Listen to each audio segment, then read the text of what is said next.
everybody. How's it going? Happy Friday. Hi, everybody. My name is Zach. And This I'm is Joe. And you are watching Office Hours. Yes, you are. Thank you, everybody, for tuning in. I hope that you're all having a great Friday. If this is your first time stopping by, as Zach said, this is Office Hours. I don't know how to do the hand thing. Office Hours is hosted by us at OPG, Online Performers Group, every Friday from 2 to 4 p.m. Pacific time. And we're on here talking about all sorts of things related to the video game industry, working in it, navigating the streaming space. Any other things? Business. Business, yes. Tons of business. Yes. And today we're going to be diving into networking with devs and publishers as well. Because, you can't publish it, you can't have a dev without a publisher, at least for one of those bigger games, One of the most common things we hear when we speak with broadcasters, these are both clients of OPG as well as just outside broadcasters, is that they want to work closer with developers, they want to work closer with publishers, with the people that make the games that they play on stream. And so hopefully over the course of this show, we'll teach you some more about like how you can do some of that yourself. As always, like this is an open forum. We want this to be a discussion as much as possible. So please feel free to ask any questions that you might have in chat about working in the game industry, being a streamer, and especially like networking with developers, publishers, and people in the video game space. We're happy to answer and lend any advice or what have you that you might need. Just as some background, we don't know everything, but maybe someone in chat will, one of our team members will. But we do a lot of work with publishers, developers, agencies, tons of other groups, tons of other people in the industry. So we do have a good amount of experience, and we can kind of share our experience with you for the sake of teaching and for the sake of you learning. And as the helpful OPG bot has let everybody know, that's our website right there in the chat. It's opg.tv. If you'd like our full list of the clients who we work for, that's opg.tv/client. Gives you a full list of everybody. Follow us on Twitter. Our Twitter handle at OPG is at @OP_group. If you have any questions that you'd like answered or addressed, tweet them at us. Use the hashtag AskOPG. Right, that's right? Yep. Okay. Ask OPG. Cool. Lowercase ask, uppercase OPG. Boom. There you go. All right. So with that being said, why don't we dive into our first topic? Yes. Making the connections. So when you're networking, especially if you're a streamer or just someone who works in the gaming industry or whatever, networking with game devs and publishers are probably one of the most important connections that you can make in the gaming industry because they make the games that you might want to play on stream or just play in general.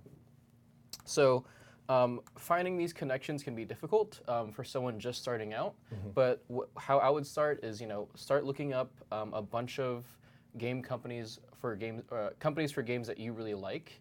Just do a quick search on Twitter. Give the main accounts a follow, and then also kind of search who are the people that work there. A lot of times the community managers really put themselves out there for a lot of these game things, like a lot of video game studios. So usually they might have open DMs. They might be open to follow for follow. All that stuff. So definitely try and identify those folks first because they're probably the ones that'll be most helpful to you starting out. Twitter really is a huge resource for the video gaming world. If you're here on Twitch, you likely use Twitter already or are familiar with it. But Twitter is where a lot of the connections between people in the streaming world happen.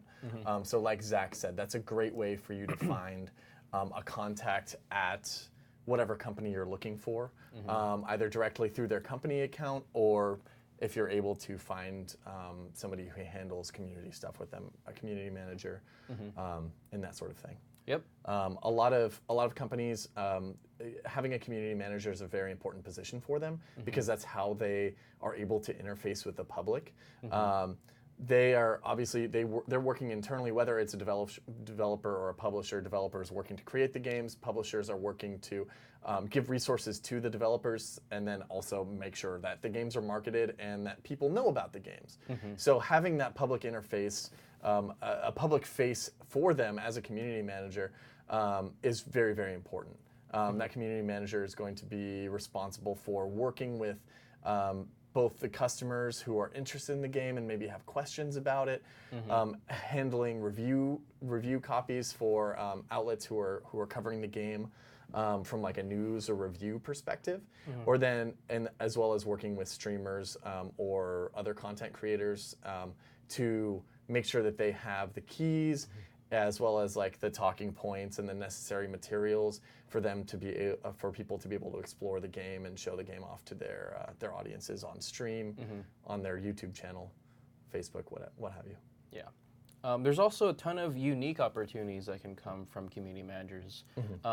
While community managers might not always be like the immediate source for finding paid work, a lot of times you can probably get some unique opportunities just by talking to them about what they plan on doing for the game. You know, sometimes like if you're just starting out, you know, a good opportunity for you might be like flying out to the video game developers like studio, getting a first look at the game so that you can, you know, maybe capture on a USB drive and take it back home and create content with, you know. It really depends on what you find of value from working with game devs and publishers, but I think that's something we'll probably dive into a little bit later, but definitely plan that out and figure out what you might need from them to kind of help you with your goals. Absolutely, 100%. So building relationships and starts with what? The initial contact, right? And whether that's an email or interacting on Twitter via like a direct message or like on a Twitter thread or something like that. It's important to start building the relationships with the companies that you are interested in working with as a streamer. Start getting to know people at the company. You know, once you're able to like get to know somebody and be familiar with them, like that's the first sort of like stepping stone on building that relationship. They know who you are, you know who they are. You're both familiar with kind of like what your thing is, and you can start building from there. Then the next step in that, right, is you're building that relationship for a goal, right? And this might not even be necessarily like a selfish goal, but you're looking out for, you know, you just wanna do more things. You wanna play more games. You want to check out some of these like maybe unique or interesting opportunities like Zach was talking about. So the more that you are familiar with these folks who are putting together these campaigns, the more likely you are to be included because they'll think of you, right? You have a good relationship with them. They'll say, hey, I want XYZ person to be involved with this. They've been really positive about our games in the past. They're really excited for this project that we have coming up. Let's make sure that they are in a position to, you know, put a good word in about it and let people know about it in a public space. 100%. To also give some background, I do a lot of talking with publishers and devs. And oftentimes, like, you know, we'll have a ton of clients that are just looking to cover the game early. Oftentimes, like, the publisher or the dev might write me back, and they'll be like, hey, you know, we can see that you have a lot of great talent here, but we specifically want to work with these guys because of this reason. And that reason might be, you know, like Joe was talking about, they're heavily involved already. They have that relationship. Getting involved is super important because, you know, it puts your name on that list for these opportunities because they know that you're valuable to them because you're willing to get involved. You know, those are some of the reasons why it's very important to maintain these relationships. And even though you might be covering one game and you feel like moving on to the next one from a different publisher or company, it's still important to maintain those relationships because they might be doing something in the future. Yep. You know, thinking long term is the key here. You never want to, you know, think short term.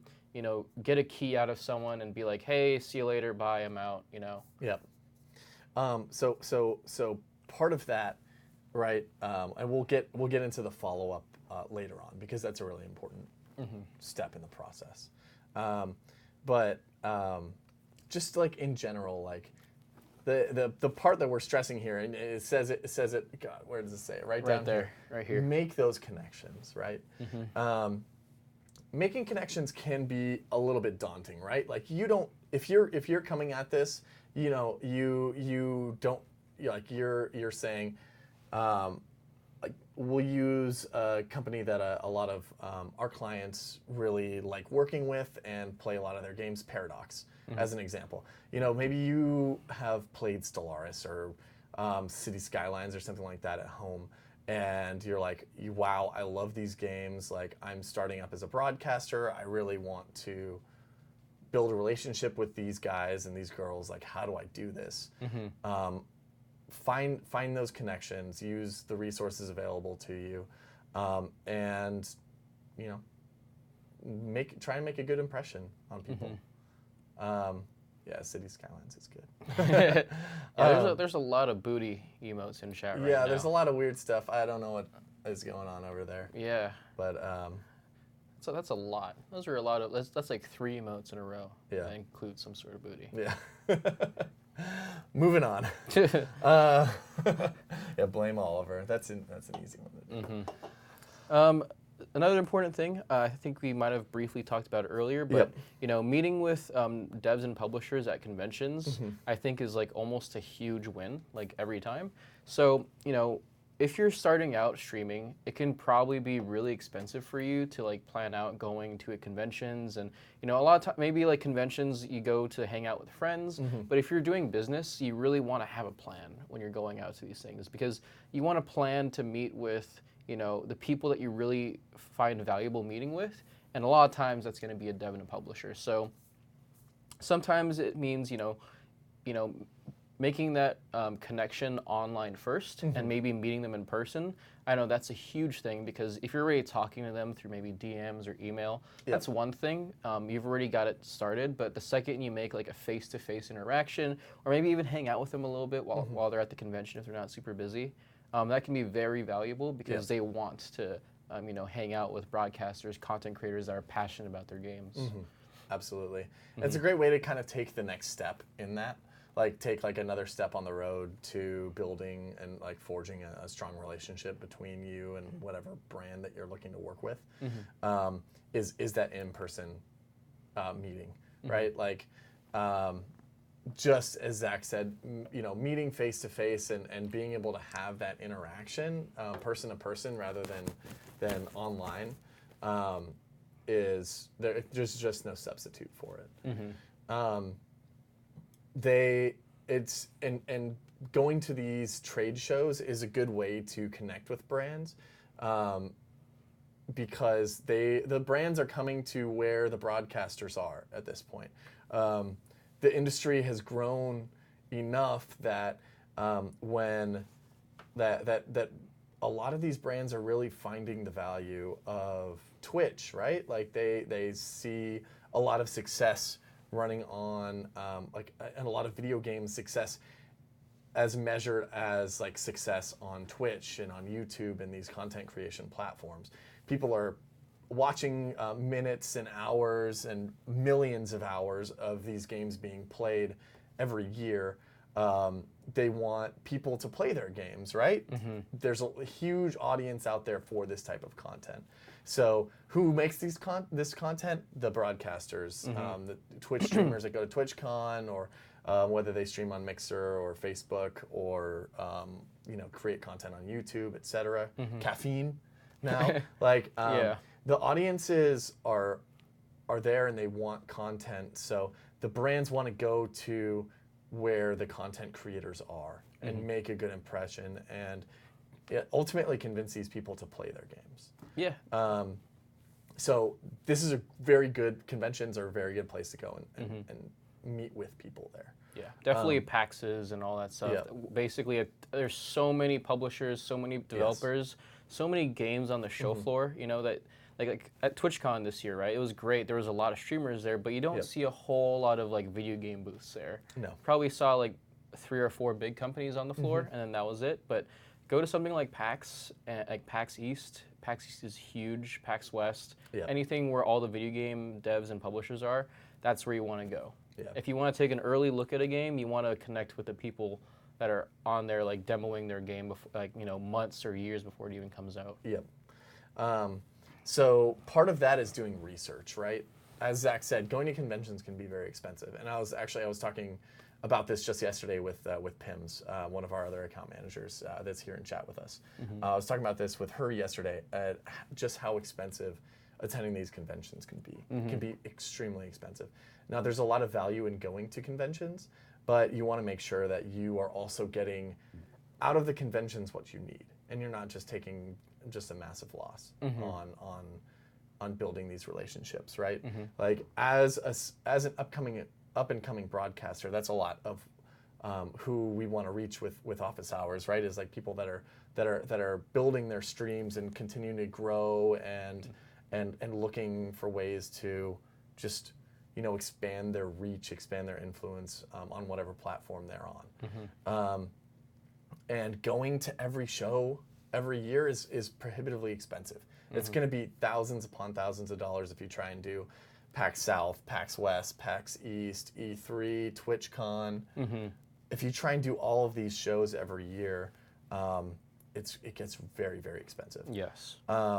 So, like Zach said, pick and choose your shows, and when you're going to one of these shows, make sure that you pack your schedule like top to bottom with things that you find valuable, things that you think are gonna help to meet your own personal business goals, and help take your stream,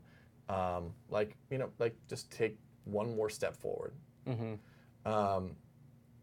Pim says, yeah, it's worth considering how valuable your time and money is when going to these shows, knowing how much you'll be getting out of it. A lot of the folks that we talk with, and this can be clients or broadcasters who aren't OPG clients, like they want to get more deals, right? Like they want to work with publishers, both in terms of like promoting their games, but then also like paid promotional deals too.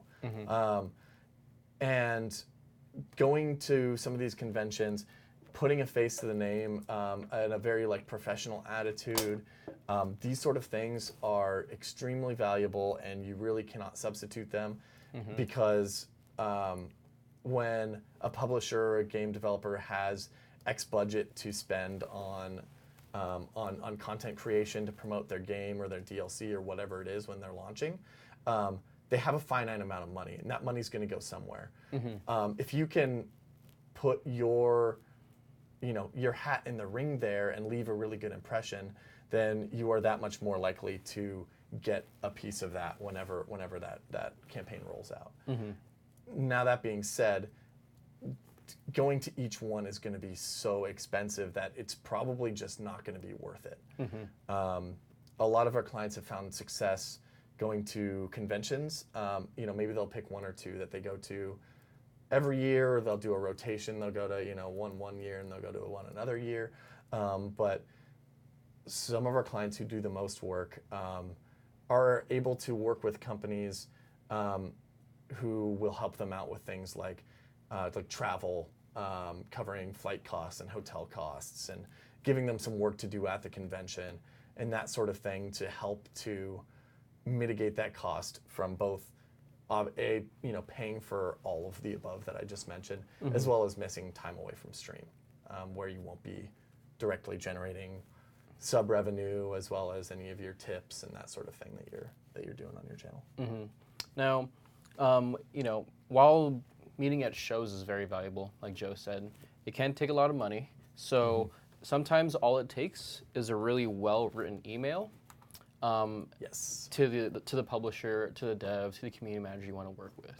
So Some of the more relevant information that you want to really include in there are the games that you play, like why you want to work with them, like why are you reaching out to this developer or publisher? Yep. Share some of your analytics. Be like, hey, I played this game. I played some of your games, and with this game has been exploding on my channel. I'm getting like 100, 200 viewers a night because of this game that I play for you guys. Share some of that. I know if you're on Twitch, you're on Mixer, Facebook, any of that stuff, like they'll share your analytics. You have a dashboard to access all those stats. And that's what they want to see too. They want to see numbers and they want to see your value as well. Yep.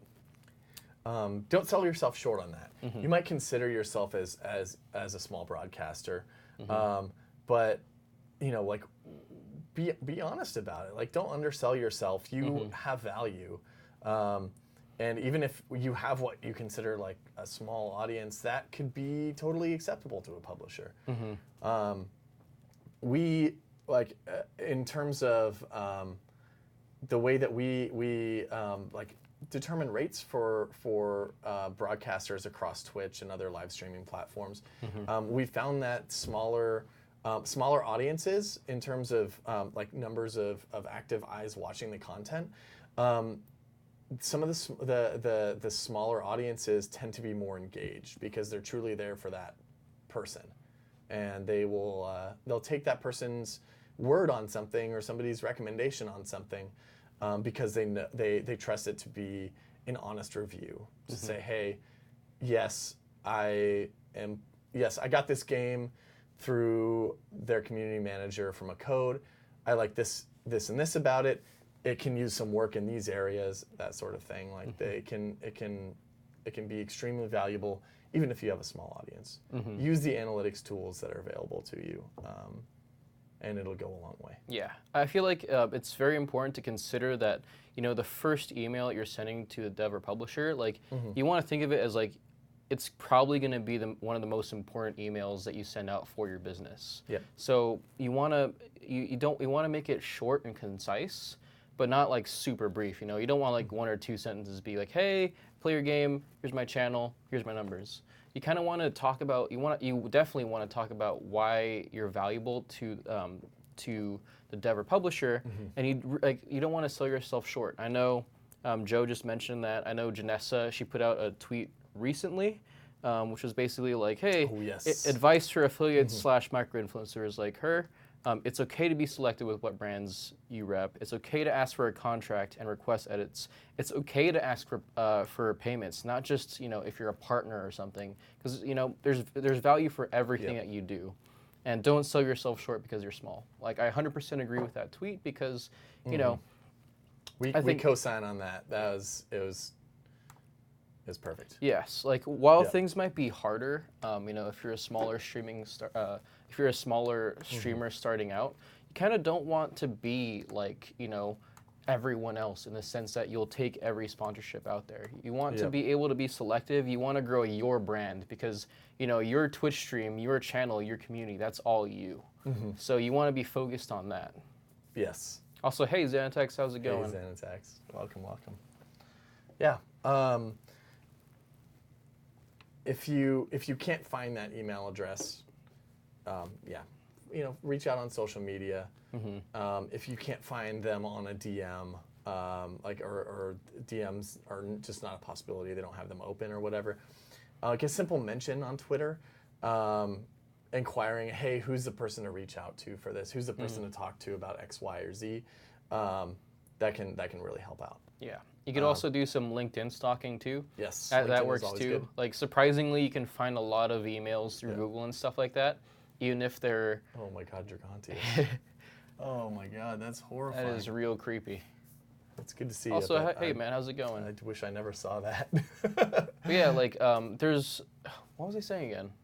I got lost. Yeah, no, LinkedIn stalking. LinkedIn stalking, right. So you can, like, it's kind of crazy, but if you can find this publisher's email template, like let's say everyone at this company has the first letter of their first name and then their entire last name at opg.tv. If that's like the standard format and you can find their first name and last name, you can probably shoot a blind email at what you think would be their email, and you know what, you might get lucky and you might actually hit it. Like it's worked for Yep. me many times because a lot of companies have like the same format for every single one of their employees. Yep. So yeah, there's a lot of good strategies to get in touch, and think of it as like almost submitting like a mini resume, right? Like how you'd write a resume for any job that you were applying for. You have your past experience that you list on there, maybe some references. You have like a short, like maybe a cover sheet on it that says like a very short blurb on like, hey, here's who I am, here's what my channel is, that sort of thing. You can put those pieces together to write yourself. Make it concise. Don't be too wordy. Nobody wants to read like a 2-page email. Yeah, 2 paragraphs even Or sometimes. it can be long, but you can devise an email that's very. Nobody does postal mail anymore. And nobody posts their company's address publicly anymore either. If you can write up something very like, I said it like 3 times already, but concise and That's make like it the key. That's the key there. Summarize everything that you want to say in the most efficient manner possible, while also infuse some of your personality into it. Don't go over the top and like with the silly like super goofy stuff. Like it might be funny, but like it's not super professional always. But like put your stamp on it as well, and make an honest request, and the person might say no or something like that, but you tried, and that's all you can do. So when it comes to Joe and I have talked about, and Janessa as well. I'm pretty sure everybody here has talked about it. Yeah, but it's a common theme. it's a very common theme, but definitely don't undersell yourself. Another way I like to think of it as if you're a smaller streamer, let's say you have 8 to 10 viewers, and you're creating like maybe, I don't know, 5, if you're streaming like 4 times a week, right? And you're streaming the same game 4 times a week for, I don't know, 5 hours a day. You just created 20 hours worth of content that's on the internet for that video game dev or publisher. And that's what they like to see. Like, even though you might not be getting the numbers right now to make it happen, you're creating like you're doing a ton of work basically showing off someone else's game, and that's gonna stick onto your VOD highlight channel. Or if you have a YouTube, or if you upload your VODs to YouTube, or you might be posting your clips to Instagram or Twitter. All that stuff is content, and people like they love that stuff. Like if the publisher just so happens to find that they really like a clip that from your stream that you posted on Twitter, they might even give you a retweet. And it's like if you're starting off, sure, it's probably not getting paid $1,000 worth of sponsorship bucks, but at the same time it's helping you grow because maybe now that there's people who follow that publisher that also like watching that game, they saw your clip, they might go to your stream as well. I mean, it's not guaranteed, but that's just another growth strategy. And this is another reason why networking and finding the right people to work with these devs and publishers is really important. Absolutely.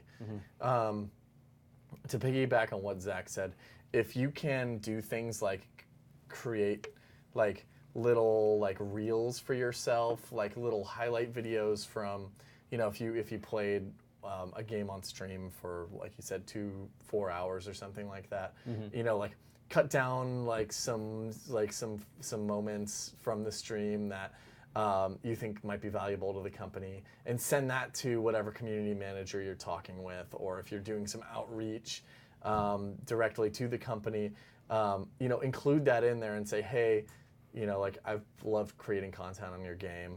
Would love to work closer with you in the future as well. Here's some fun stuff that we've done already.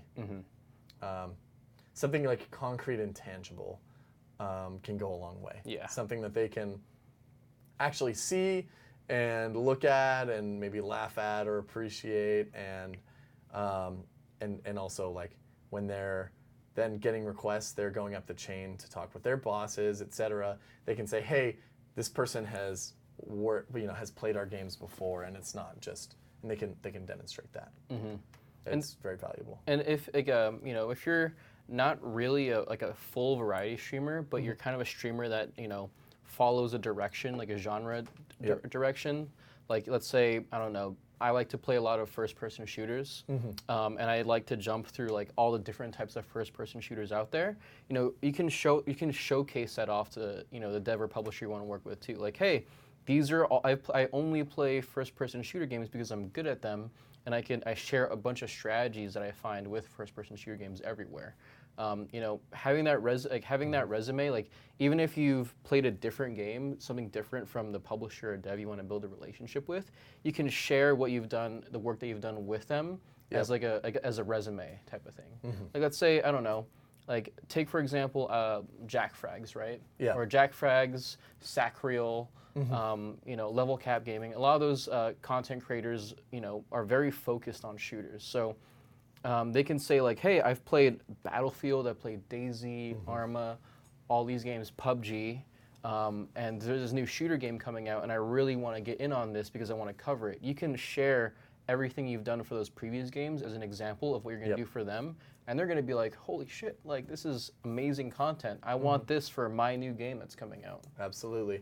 And if you're a broadcaster that's specialized in one of those types of games, you're looking to play another one of those types of games, share your metrics from your Twitch dashboard or your YouTube channel, your creator studio, that sort of thing. Share that with them, because if your audience is sticking around for these other various shooter games, like these other shooter games that you played in the past, then they're probably going to be interested to see the next shooter game that you're playing. 100%. I think we can move on to the next topic now, actually. Absolutely. So the next topic we're diving into is developing a plan. Yeah. So we've definitely jumped into this before. We were talking about it earlier at least. But some of the things you want to do is when you're reaching out, or one of the things that most smaller streamers worry about, or smaller content creators worry about, is basically like they'll reach out and then their email will get buried in the mail. It's definitely good to reach out and not have to worry about that, because you want to write the right email. You don't want to write something long like we talked about, because if it's something super long, a lot of people, a lot of publishers, community managers get hundreds of emails like a day, so they're probably not going to read it if it's super long. So just be like, hey, I'm super interested in covering this game. Here's a subject. You want to write down the subject as well, so it's very visible on their end, and then hopefully you get a response back. Yep, absolutely. Developing the plan to go into doing this, right? Like we've been talking about doing this outreach to developers, publishers, to brands that you're looking to work with. You want to make that connection, but the developing a plan, like that's the thing you do before you even reach out, right? Like make sure that you know these few key things that Zach and I are going to talk about going into it. Like, what do you want to get out of this, and how are we going to go about getting there? So a big part of that is explaining like the what and the why. So this is what you're going to have to figure out before you even start developing your plan in the first place, right? Like, what do you want to do with them? Why is your channel a good fit for the game or for the brand or what have you? What kind of content do you plan to create on it? And is this something that your audience is going to be interested in watching? Also, do you think you'll be able to get compensation for this as well? Yes, that's another big thing. At a certain point of your, like Zach mentioned this earlier, it's never a bad thing to ask to be paid for work that you're going to do, right? Like it's not a taboo thing. You're not going to burn a bridge with somebody who's saying, hey, I want to create awesome content for your game, but like my work is valuable and I expect to be compensated X, Y, or Z for the work that I do. You're never going to burn a bridge by doing that. Make sure that your asks are realistic, right? Like you don't want to, knock somebody's socks off with whatever you're quoting them. Yeah. You also don't want to super undersell yourself. So there's kind of a fine middle line, which is sometimes tricky to navigate. So that's something that we help with and are happy to help with.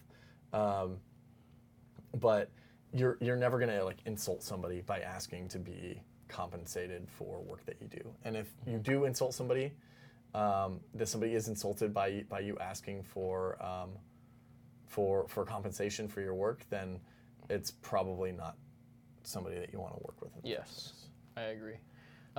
They really shouldn't feel insulted. You know, like the worst thing they could say is no. Like, unfortunately, we can't compensate anyone for this, you know, unique opportunity, but we can cover. Like, hopefully, they can do something else. Right? Like cover a flight. That's the least they can do. Give you a free game key. Yes. Like anything that might be valuable to you. If you see it as valuable, then it's good for you. When you're starting your stream, and you're in the first sort of like your presence, your online presence in terms of content creation and influence is still in its infancy. It's going to be hard to find paying work for a lot of the stuff that you do. At that point, we'd recommend like focus on you. Like do your things. Like focus on creating the content that you really like and that your audience really likes, and build that foundation before you start going and looking for a lot of like paid work. But if you like want to build these relationships with developers and publishers, like we've been talking about this whole time, like you can save a lot of money by asking folks for keys. Video games aren't cheap these days. They are not. A full AAA title is going to be $60 plus tax in the US. Especially if you're a variety streamer yeah, and you intend to cover literally everything that comes out. Yep, and then nobody could afford that. Yeah. Like it's crazy. So doing that sort of stuff like reduces the cost of you starting up your business, right? Like if you're able to get a $60 key here or a $20 key there, like that stuff really adds up. So like when it's just good to think about these things as you're sort of getting started and spreading your wings with this. So you're developing your plan, right? You're asking yourself these questions that we went down our list on. We'll touch on them a little bit further here. Like you're figuring out the what, why, how, all of these things. Make sure that you're setting yourself apart. Like set your message apart from the rest of the crowd. Leave your stamp, like I said earlier. Anything else really on that? Like you definitely want to be able to like plan out what you're gonna do for the publisher or the dev, right? Yes. So like, let's say you want to work with a publisher that has never heard of you, but it just so happens that you cover like almost every single one of their titles. Like Paradox, for example. Yep. Let's say I play a bunch of grand strategy games, and I'm looking forward to getting involved with Vampire the Masquerade, right? Which is a huge, some super old nostalgic RPG that they're bringing back. Yeah. I'm personally excited for it. So if I was a content creator, I would want to be like, hey, for Vampire the Masquerade 2, I really want to get involved. I've created like maybe over 50 hours of Vampire the Masquerade 1 content, and if possible, like I would like to, see if like I want to see what it might take to get like as early of a hands-on access to this title if possible. Like, and then kind of just like tell them that you intend on maybe creating some YouTube videos about it. Tell them about you intend on telling your audience about it or providing feedback. Yep. If you've already played a game in that series and you have a lot of time playing those games, a lot of hours logged into it, Yep. and you feel like you might know what people like in terms of how the game works mechanically. Yep. I'm very sure that the devs might value that feedback. Yep. It's not uncommon that devs are constantly reaching out to broadcasters nowadays, to give consulting on their games. Yep. Absolutely. And put your own spin on this too. This like you're developing your own unique content for your content platforms. Like put your own spin on it, right? Like if you're reaching out, we'll continue to use Vampire the Masquerade as an example. Like offer to dress up. I'm not saying that you should offer to dress up like a vampire, but like if your audience knows that you like to dress up in silly costumes or whatever. Yes. Like One of our clients is a vampire. Yeah. Swag We'll Dracula. use Swag Dracula, like, you know, hey, we're playing a vampire game. I don't mind dressing up like a vampire for this. My community would love it, that sort of thing. Or, you know, like, there's various fun ways that you can, or maybe if your shtick is like you do a lot of custom, like you change up your alerts and your emotes and your all of your other various things, like you change up your on-screen overlays based on what games you're playing. You say, hey, I'm really interested in playing Vampire the Masquerade. I have a cool example. I have like a cool ideas of what to do for all of my notifications and for my overlay to like customize it to look like this period piece that fits with the vampire setting or is involved in this somehow. Like people love to hear that kind of stuff, and that it generates really like it helps to engage audiences when they're sort of like brought that extra level of immersion or fun. It's like that quality content that they're looking for. Yeah. And you know, for something like that on that scale, because like basically not only are you covering their game, but your channel is literally like your channel, your business is literally branded with this video game. Yeah. That's definitely something that you can ask for compensation for. Because that sounds like a whole lot of work, right? Like Co Carnage, he every time he does like 100% playthrough of a game, what he'll end up doing is he'll hire his his graphic designer to basically spin up his overlays, his alerts, like everything, theme the entire channel around the game that he's playing. Even emotes. I think even his emote artist changes things depending on what games he's covering. And you know, that takes a whole lot of work. So for something like that, you should definitely be asking for compensation or at least something of value that the publisher can help provide, because that's a very valuable thing to do. You know? Absolutely. Seriously asks, would they give you art assets for that? I'm sure they'd be happy to do it. If it's brands can be very protective of their own branding and assets and that sort of thing. So there's some things that they may not share with you, but you know, they're like, it's if that's the angle that you want to go to and you present them with a plan like that, like they probably have some fun stuff that you can play around. I think like 90% of the time, like press kits are like publicly available too on their website. So definitely feel free to like check out the game's main site. Somewhere like hidden on the very bottom, you'll see something that says press kit.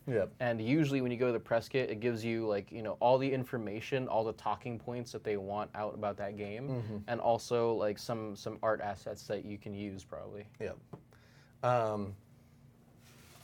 And those two kind of examples, dressing up like costumes or doing the custom overlays and graphic assets and that sort of thing, those are two examples that we just came up right here because it's stuff that some of our clients do. It's but you are the person as a broadcaster, you know your content the best, you know your channel's the best. So like you know what you do and what fits with you and what doesn't fit, and what your audience likes and is used to, what they're into. So, it doesn't have to. You don't have to dress up in a vampire costume or Loco did, I think, dress up in like a T-Rex costume for Jurassic World or something like that.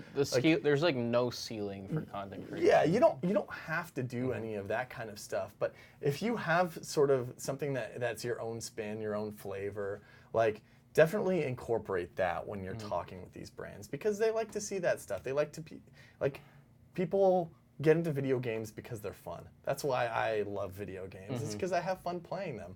And that's why most of these people got into the business as well, is because they love games. So they like to see people having fun with them. Yeah, and have fun with the ideas that you come up with in content creation. Even like think of like some of the craziest shit that you can think of at the top of your head, right? Like I think Battle Chef Brigade was this like weird RPG game about being a chef that Adult Swim came out with. I think around the time people were doing like cooking streams, like in conjunction with Battle Chef, like, hey, like what dishes can I make in the game? Or I even saw this YouTube video of some crazy dude like in Breath of the Wild, for example, there's a cooking system, right? Where Link just has this bowl of like boiling hot water, and he just throws things into that bowl of boiling hot water, and it somehow turns into like a cooked turkey or something like that. There's this dude who did a video like that on YouTube, but it looked really gross. Like Yep. he just got like a bowl of boiling hot water and threw like a raw chicken in there, and it just ended up being boiled chicken, which is disgusting. But like, you know, really silly ideas like that people love, you know, even though it's ridiculous. Yep. So put your own flavor in it. Yeah. To continue with the cooking Your analogy. own flavor. You got your own sauce. Use it. And explain to them, like, that's the, like, what do you want to do with the game? You know, show them why your channel's a good fit for it. Hey, I have these numbers for, like, here are my stats from the last month.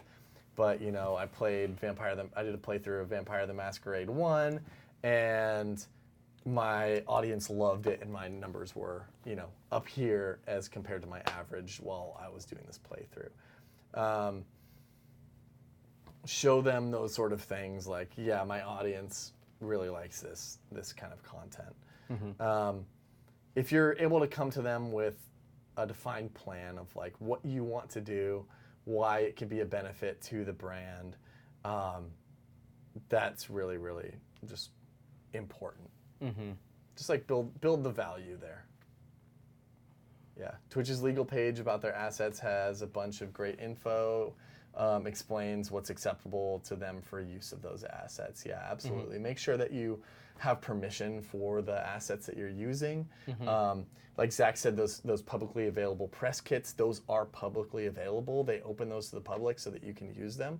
But make sure that you're not using copyrighted material.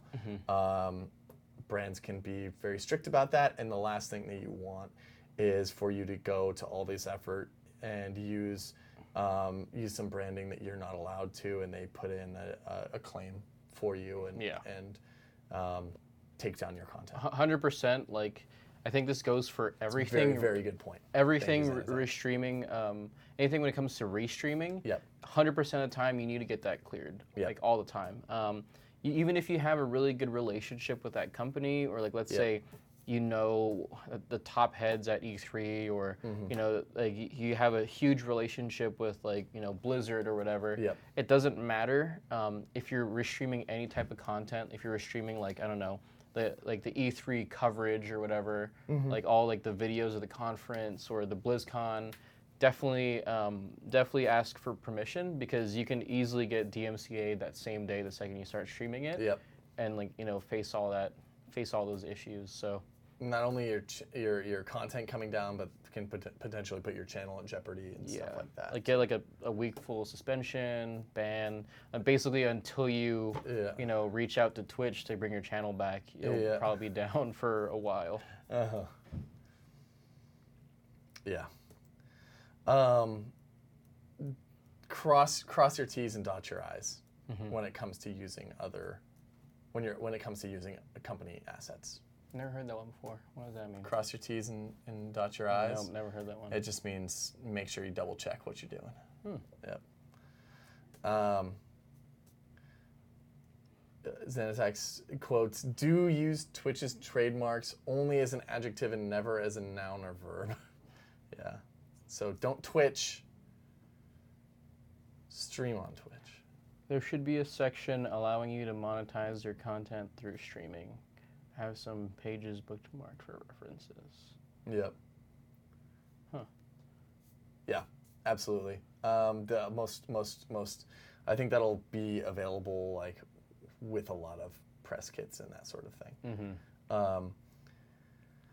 That can be something that's interesting through games too, right? Like, it brings to mind Nintendo, which recently, like, opened up their content creation program because, and please tell me if I'm wrong, but my understanding was that a lot of Nintendo games were not able to, like, if you were creating YouTube content or something like that, you couldn't monetize a lot of that. No.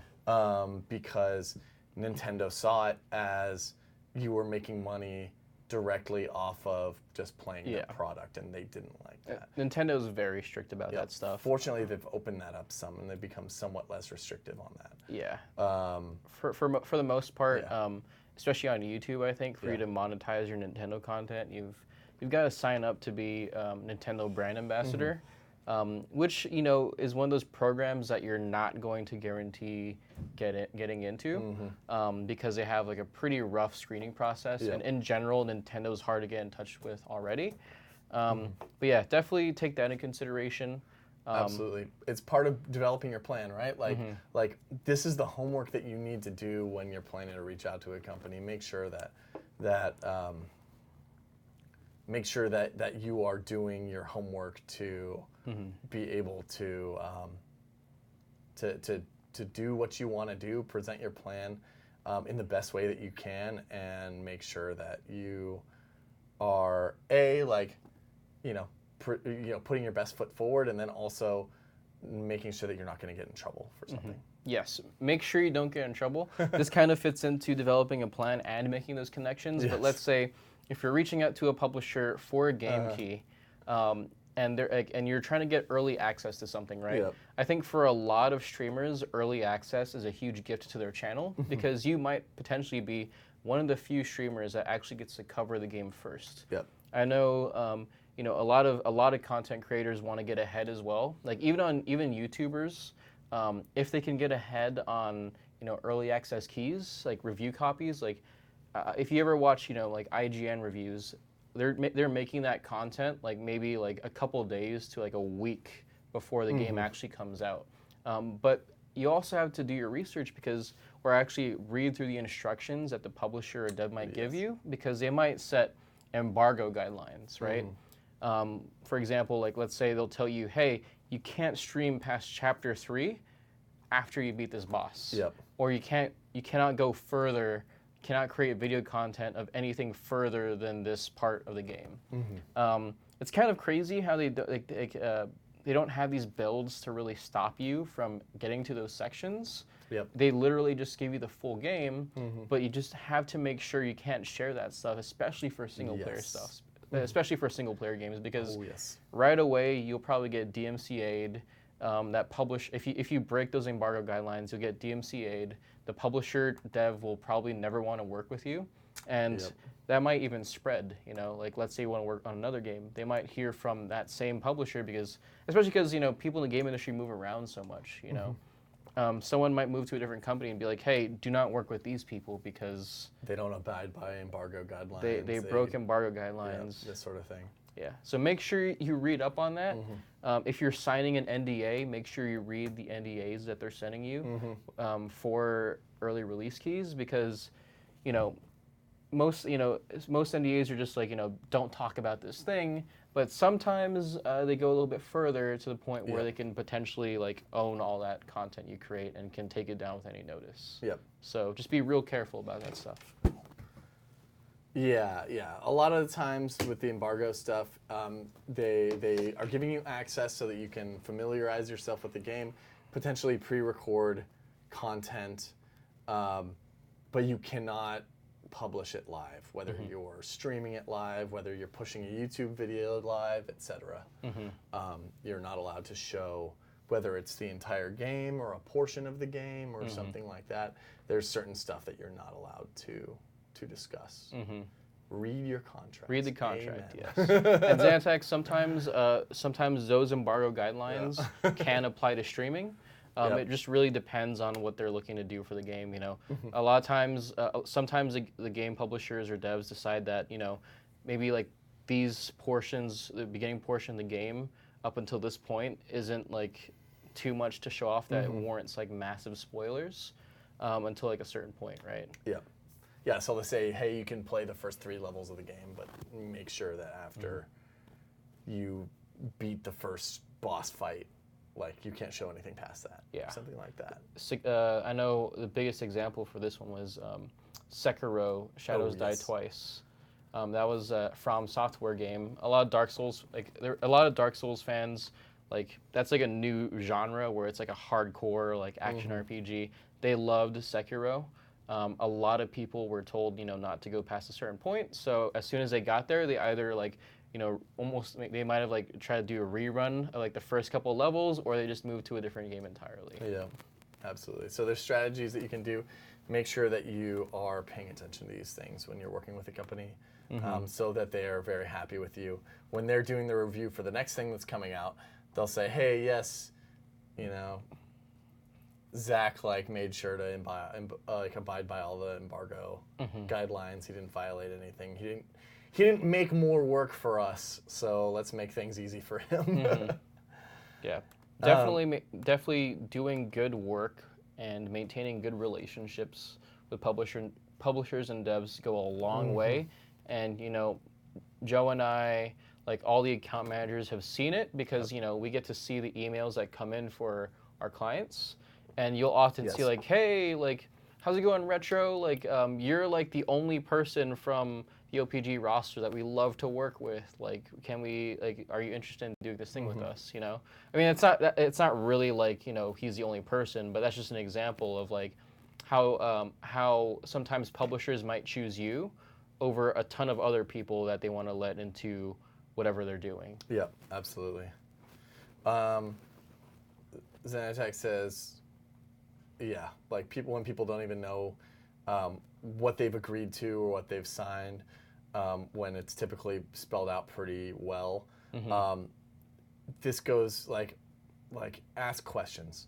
If you have a question on something, if you're not sure exactly what something means on a contract, an NDA, anything like this, that you are going to be signing or agreeing to, even if it's just an email saying, yes, I agree to abide by these embargo deadlines or these dates or whatever the case may be. If you have questions on anything, the person would so much rather, that you're interacting with on the other side, they would so much rather explain whatever that you're not super clear on. They would rather make that much more clear and spend a little bit of their time on the front end making sure that you guys are good to go, rather than on the back end, be pulling their hair out when you didn't understand something fully and then you violated whatever agreement that you made. If you have questions to an agreement, make sure and you're reviewing them, ask them. Yes. Like Xanatek says, you don't want to screw something up and you don't want the publisher, whoever you're working with, to find out that you don't even know what you agreed to. It's very important that stuff, and I think it's definitely on the publishers and the devs.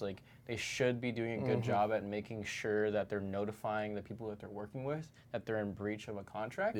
Because that's a mistake that whoever they're working with made, and it should kind of echo in their head. Don't do this again.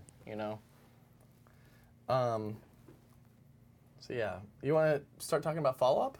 Yeah, I think we've covered developing a plan. Does anybody have questions on developing your plan when you're reaching out or anything like that? Yeah. Also, guys, thank you so much for tuning in and absolutely. Participating in these conversations. Really appreciate it. If you guys have any good questions, or I'm sure every question is almost a good question. So just Fearless 520 says, contracts ? That is a good question. Yes, the answer is yes. The answer is yes. The answer is 42. If you want to ask a question on Twitter as well, tag @OP_group and use #AskOPG, and we'll be able to answer it whenever we can. It might be in office hours, and it might not be in office hours. It might be on Twitter as well. So, yeah, if you have any questions at all, please feel free to ask them. Yes. Also, indeed.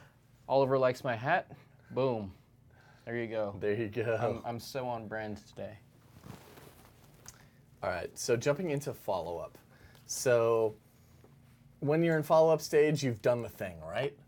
You have reached out to a developer, maybe somebody from a community manager or a PR person has even reached out to you and said, hey, we'd love it if you covered this game or if you did this.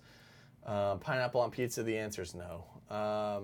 The answer is yes, if it's Hawaiian pizza. Yeah. I can't just have a pineapple on a pizza with cheese and tomato sauce. I think that's kind of gross. Yeah. But I need if I have pineapple pizza, it's got to be with ham and slivered scallions. Yeah. That good stuff. Scallions, there you go. Scallions. That's the key, I guess. I don't like hot pineapple. I like it to be cold and fresh and refreshing. The warm, hot, on top of pizza, whether it's been baked with the pizza or it's gotten warm from contact with the pizza. It's the warm juices just explode in your mouth. moving on. I like that stuff. That So sounds follow up. delicious. You've done the thing, right? So you know, if in the case like say the situation is you've gotten a key to play this game that you've been excited for. A lot of people will fall into this trap of like they'll reach out, right? They'll get the key for the thing, they'll play the game, and then that's it, right? Definitely like something to set yourself apart and help to continue building that relationship is by following up with that person after your stream is done. Like you've done the thing, maybe you've streamed the game or you published the video, or even if you've just done a tweet about it or whatever. Share your analytics for that.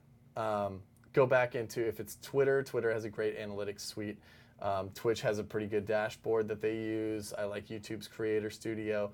Use these tools that are available to you and say, hey guys, Oliver. It's 2019. Yeah, that's right. Yeah. You heard it here, folks. Also, welcome, Tyler. Yes, welcome. That cat creature is adorable. I think it's Hamtaro. It's Hamtaro? I mean, Also adorable. It does my look like eyesight's Hamtaro. pretty shitty, but it looks like Hamtaro to me. Snaps. Anyway, use these tools that are available to you to follow up. Like, hey, hey, community manager, hey, person at this company that I'm working with, thank you so much for giving me the key that that for this game that I played. I had a ton of fun on stream. My audience seemed to like it as well. Here's how my first stream or my first couple streams did, showing off the audience.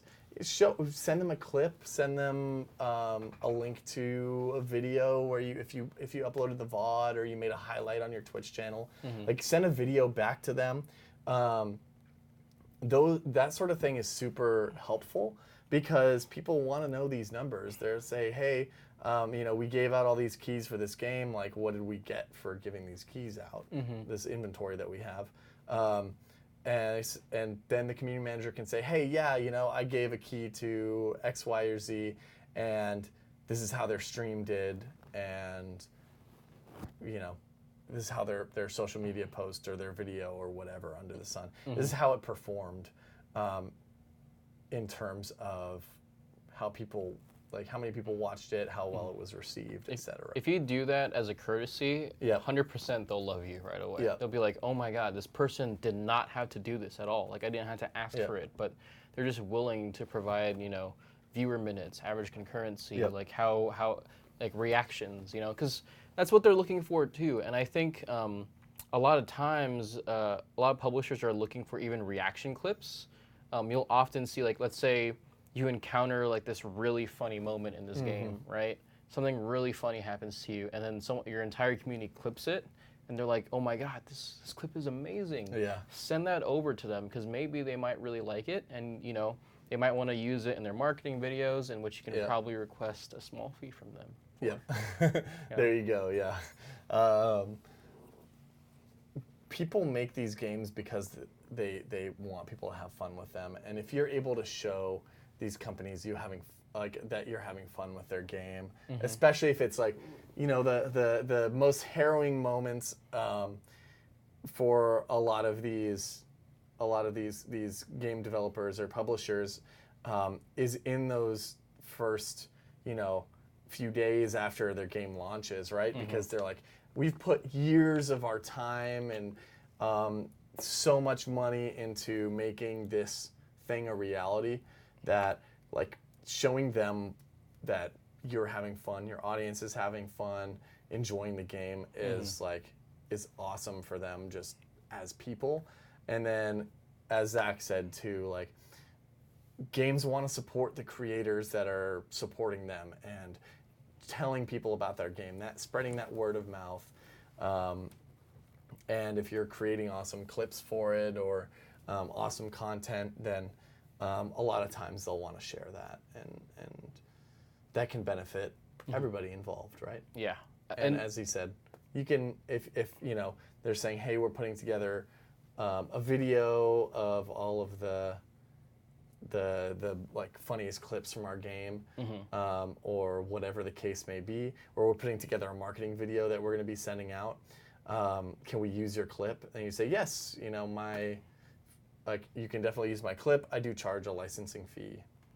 That is this number that's not crazy. And An example of one of these things that I saw recently, and it's a very memorable one. It was for Untitled Goose Game, which is already a pretty ridiculous game, that right? game is awesome. There's this one streamer who dressed up like a goose, and like attached like motion sensors like to his body that would actually react to the game as well. So like, or the game would react to his motion sensors. So whenever he like yelled, the goose would like honk in game, or whenever like he flapped his arms like this, the goose would start flapping his wings. And whenever he like waddled, the goose would start moving. So that's how he had to play the game. Like he didn't play the game using a controller. He played around like by actually pretending to be a goose. It was quality Full content. immersion. Full immersion. That's how you play the game right there. Don't just play as a goose, be the goose. And so obviously, like, those people are probably gonna die laughing when they see that somebody's gone, you know, the extra 9 yards with this sort of thing. Like, Yeah. they're gonna have People a great time love with it. that stuff, and So- it blows up too. It goes viral, you know. So have fun with it. Thank the people for thank the folks for giving you the opportunity to check out the content, for the key. Provide any feedback on the game, constructive feedback on the game that you maybe have. You say, hey, I had difficulty getting into this multiplayer lobby, or I was bugging out when I got to this part in the game, or I broke this part when I did try to do this weird funky thing. Like, definitely let them know that so they can start working on that stuff. And let them know that you're available for future opportunities if you want to continue working with them in the future. Like, providing that sort of like respectful and constructive feedback about the game that you're playing during your stream as well as after your stream can be super, super valuable to a developer. So let them know that. Oh yeah, like I think even us, right? Even as a lot of us being managers for a lot of content creators, Twitch streamers, YouTube creators, even us interacting with some of the publishers on behalf of the clients, because the reason why we manage our clients is they're so busy. You know, sometimes they don't have the time to exchange, you know, maybe 5 to 10 emails with a publisher to get a free game key. So a lot of the work that I do involves that. So by basically being able to talk to these publishers for them, and you know, handling everything and providing, you know, VODs, all that info to the publisher, they've come back to me, and we basically built that relationship where I'm like, hey, how's it going? Like, how's it going, Zach? Like, we got, you know, Modern Warfare coming out this month. Like, which one of your talents would be interested in Key? Like, I don't even have to do the initial outreach, because a lot of the publisher is just reaching out directly to me at this point, asking like, who among from our roster is willing to cover this game? And I'm like, oh, sweet. You know, I was planning on reaching out to you guys like maybe like 2 weeks from now, but you guys are already looking for folks to cover the game. So absolutely, doing stuff like that is super important, because you know, if you're still starting out, maybe you might have to initiate for every single title that you want to work on. But you know, as you continue to grow and as that company starts to know you, they might be the ones ending up reaching out to you. Bye, Sirius. Yeah, thanks so much for coming by. We really appreciate you coming by, contributing to the conversation, and hope you have a productive meeting. See you, man. Take care. Yep. Also, yeah, Xantax, jalapenos on pizza. I feel like that's not spicy. It's good. It's good. It's good, but If they leave the seeds in, burn? sometimes you can get a little. Yeah, I get a little hot. It does depend on the jalapeno, huh? Yeah, it does. It does. But yeah, I'm usually like I'll do all the spicy and put hot sauce on it and the red pepper flakes. Some Frank's Red Hot Sauce, chili flakes, all that good stuff. Yeah, I like buffalo chicken pizza. That's my jam. We like the spicy here at OPG. I do most like of us do. spicy. Most of us do. I love spicy, but I don't know if my body can take it anymore, man. Like it hurts now to like have spicy stuff. I don't know if it's always hurt. Maybe like, you know, 4 or 5 years ago I just didn't really care. Yep. But now it's like, oh God, fucking dying. Help me. Tyler suggests throwing some ghosties on there. See, Tyler, I'll watch I think you do it he's a before crazy I go person. there, yeah. All right, I mean, well, I like my spicy, but I also like my taste buds. Tyler obviously loves ghost peppers, so we should give him what he wants at some point. Yep. You know, we'll give what he wants. Ghost pepper lumpia next week. Yep, next week, Ghost Pepper Lumpia. Oh, God, that sounds horrible. That's like too spicy.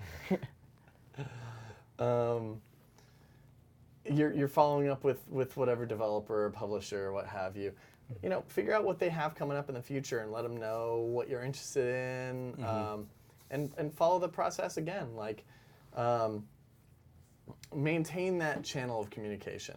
Now, there's ways to maintain channel of communication. There's ways to not do it, right? Like, you don't need to be like the person that's like just hitting them up for whenever you need things, right? Like that's not really, that's a pretty one-sided relationship, and that can, you know, sort of like generate some ill will as it goes. You also don't need to like bug them like every day, or or like these all like just like you're probably a busy person running your channel and continuing to build whatever you're doing, pursuing whatever you're pursuing in life. Like this person that's on the other end of the keyboard, if they're a community manager, they're working at a publisher or developer, like they're people too. They have things going on in their lives. So if they don't, you know, if they don't respond to one of your emails or to one of your DMs, you know, like give them a little bit of time. You know, follow up politely down the road. Don't like go on Twitter after you haven't heard back from them and be like, oh, this person didn't respond to me, like, you know, Just like that sort of thing. In like, general, yeah, like, don't do that. Don't do that. That'll just generate ill will And burn a bridge. and burn a bridge and once a bridge is burned, it's just that much harder to try and rebuild from the ashes. Like give the person some time if they haven't heard back, especially if you're talking to a community manager or somebody from one of these companies right after a game's launched. Maybe you send your stuff, and maybe they'll send you like a quick thank you, let's talk later. Maybe they don't have the chance to get back to you.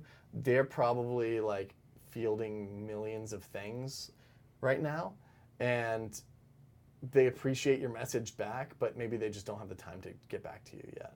So, you know, follow up when things are, you know, things are a little bit less crazy. Give it a day or two, and send a friendly follow up. Be like, hey, you know, thanks again for hooking it up with the key. I've been having a lot of fun with the game. Just want to make sure that you got the analytics that I sent over. Is there anything else that I can send you? Is there, you know, just do that kind of follow up and be patient. Be patient with it. Just like you said, Xanatax, patience is super valuable. So that sort of like polite follow up is really appreciated and helps with building the relationship. Yeah. And to kind of like circle way back, like let's say you're meeting with a publisher or a developer at a convention, which is very common, you know. Yep. Sometimes, you know, publishers and devs, they'll throw like parties for themselves. Like let's say, I don't know, like Call of Duty is having a release party at PAX or something like that. If you know, try it, like if you know that the game is there, you're gonna try and cover the game. Try to politely ask for an invite. Be like, hey, you know, it's totally okay to be like, hey, is it possible I can get into the party? I really plan on covering the game, and I would love to meet with some of the devs and publishers. Yep. That's not a bad thing to ask for. It's not like you're sounding desperate to be like, I need to go to this party so I can do some weird stuff. You're just asking if you can attend so you can meet with the people that work at this company. You Absolutely. know? And that's totally okay. But while you're there, just make sure not to embarrass yourself. You know, if there's drinks, don't get too drunk. Moderation is key. Moderation is key. You know, during these parties, a lot of people like to, you know, hang loose. We've kind of talked about it in previous episodes at conventions, but people want to hang loose. So if you're trying to network at a party, make it brief, make it casual. You know, be like, oh, like it's fun to talk about games. I feel like games is always a very casual conversation. You know, even if you're working in the gaming industry and gaming is your job, we, for the most part, like almost every single one of us loves games in some way. So that's always a really nice icebreaker. Like if you're approaching someone, be like, hey, like if you're approaching someone at a game company and you really want to work with them, and you've covered some of their previous games before, it's nice Yep. to go up to them and talk about those games that you've covered in the past. Yep. But just don't try to be selling yourself at these Yep. things, because, like I said, they're casual. So just be like, hey, I played, what's it called? I really love that game. Yeah, I'm just throwing out examples out there. It's great. It's great stuff. Like, that stuff is super, super important. You know, it's a party, like it's a work party, especially for them if they're working at this company who's throwing it. But like, you know, like they don't want their every waking minute to be work. So, and building that sort of, you know, maybe you'll find out that you both enjoy the outdoors and camping, or that you both love K-pop, or that you like have this kind of like shared interest that takes the relationship further than just like, hey, I play your games. That's it. There's just one move I got. There's just one move that I really like to do. Tell them the secret. If I see someone at a party that I really want to get to know, and I've like, let's say they've probably seen my face around. They kind of know who I am. I kind of know who they are. Maybe exchange an email or once or twice in the past. If I see them at a party and they've kind of like finished their drink, I'll always offer to buy them another one if they'd like. If they decline, it's no worries, you know. It's Don't not like you're push it getting on shot anybody. down. Yep. It's just more of it's a friendly gesture, you know. So if they decline, no big deal. But if they say yes, then it's always nice to buy someone another drink to get a refill, because they'll feel good, they'll feel loose, they'll Yep. feel comfortable, and then just make sure not to overwhelm them with any unnecessary salespeople conversation. Yeah.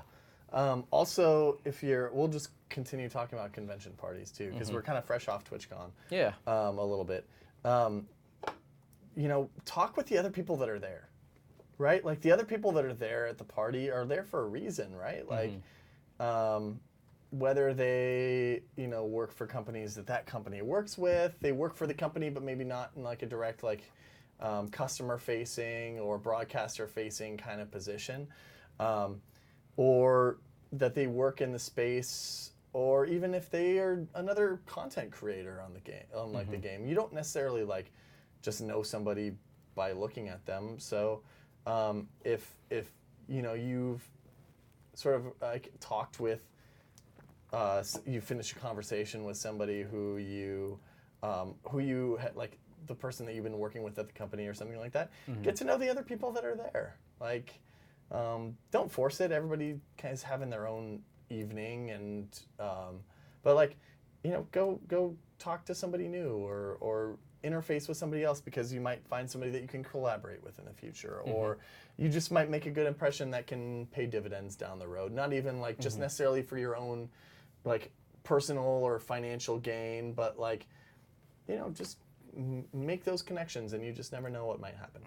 Personally, I love it when I see content creators able to cooperate on things, especially if they both like those things. Like, it's crazy, because, you know, a lot of times, like, if you're growing your brand, and, you know, your focus is, you know, making sure that your community is active, you know, you have viewers, it's very easy for a lot of streamers to get caught up in the race of comparing themselves to other streamers, you know. Yep. And then they don't see like that other Total War streamer as, you know, or like, let's say for shooters, I don't see that other Battlefield streamer, I don't see Jack Frags as like competition. I don't want to see them as competition. You want to see them as like a kind of cooperative thing. But you end up seeing a lot of those content creators who have the same interest in games, like work with each other and collaborate on things. I think that's when, you know, content can really become alive, you know, because they all like the same thing, but you're taking a bunch of talented people and putting them together to work towards the same goal. You know, it can be difficult, because you never want to be like, oh my gosh, like we collaborated and all of a sudden that guy just, you know, grew 1,000 in followers and I only grew like in 500. Like, you know, you should take whatever growth you can get, even if it involves cooperation with, you know, bigger streamers. No matter what, like, you have to figure out what's valuable for you, and you have to set, like, you want to be passionate about what you do. Yep. Have fun with it, because it shows. Yes, it definitely shows. Now I just kind of want to open it up if anybody has any questions. It's Friday, so we're getting towards the end of our work week.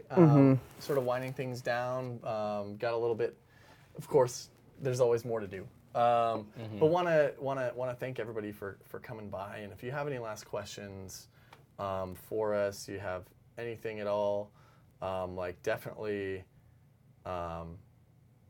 shoot. Shoot him That's what over it's here for. quickly. Just real quick, Xantax says something. I got to meet a fairly big OG Twitchcaster randomly on the expo floor and said, "Oh my God, it's you, hiya."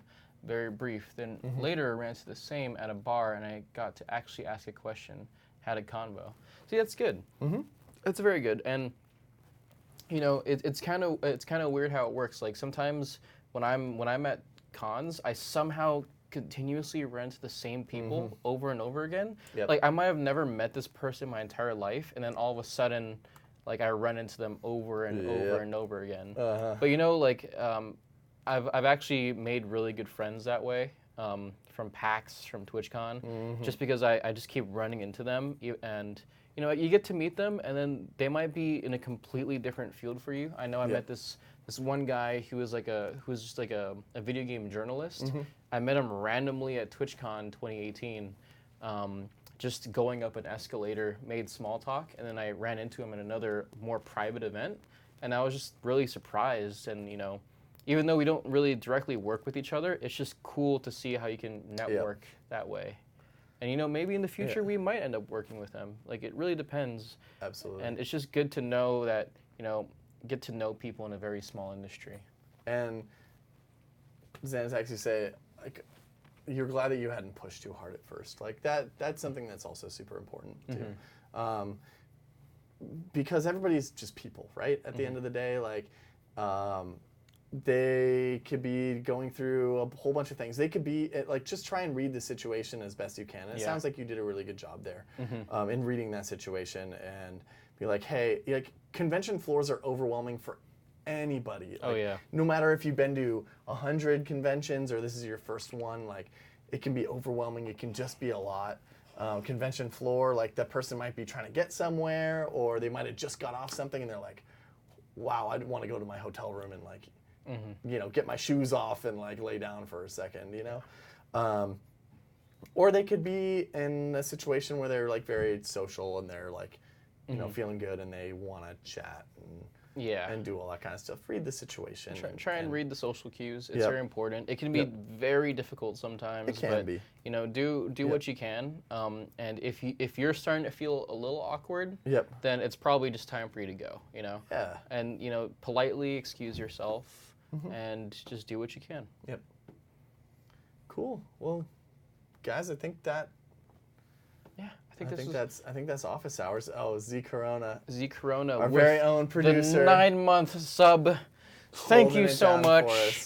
Somebody get this woman a jacket, please. Yes, indeed. Anybody. Anybody with a jacket, throw that one out there. Oh, no.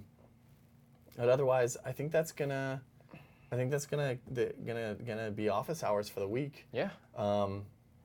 Thank you all so much for tuning in. Thank you. Appreciate the participation here. And if you guys have any questions still, that I know the show's ending right now, but if you have any other questions, please feel free to shoot them at us on Twitter, at OP_group. That's right. Hashtag AskOPG. Yep. Thank you so much, guys. I hope that you all have a great rest of your day, a wonderful weekend, and we will be back next Friday at 2 o'clock Pacific time for the next episode of Office Hours. Yep. And we're getting close to the holidays too. I'm excited. Yes, indeed. All right, Xantax, Z Corona, OPG Bot, that Tyler Thomas, Fearless 520. Thank you guys for tuning in. Yes, indeed. Y'all have a good one. From all of OPG, have a great one. Take care, everybody. Happy Friday, happy weekend. And until next time. All right, we're gonna wait. Signing out.